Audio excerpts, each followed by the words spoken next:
Hola chicos, bienvenidos a mi canal. Gracias, me da mucho gusto tenerlo aquí chiquitita. Así que empecemos. Hoy voy a estar haciendo, contando 20 cosas sobre mí. Así que primer round. No me gusta el tomate. Segundo round. Bueno, es de las cosas que no me gustan. Todo lo que no me gusta. No me gusta el desorden, no me gusta tener el baño sucio, no. Mi casa limpia, televisor súper limpio, sillas ordenadas, 7 sillas ordenadas, muebles ordenados. No me gusta tener nada limpio. Así que ahora vamos con lo que me gusta.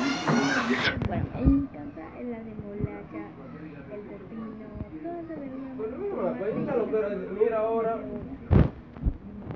Mira, Grey, mira.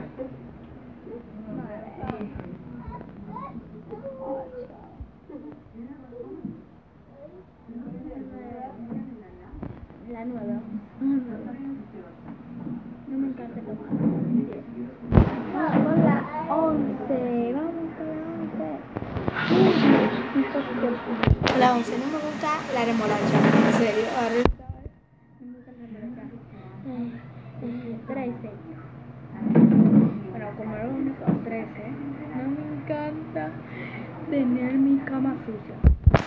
14. Me gusta tener la habitación y que es sucia, ¿no? 15.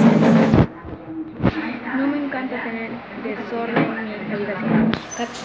17. No me encanta tener nada así sucio, no. Mi mamá tiene que estar limpia para yo poder pasar.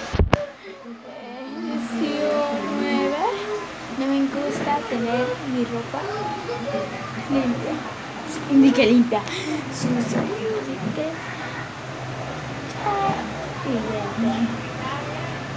no me gusta cuidar niños. Así, eso fue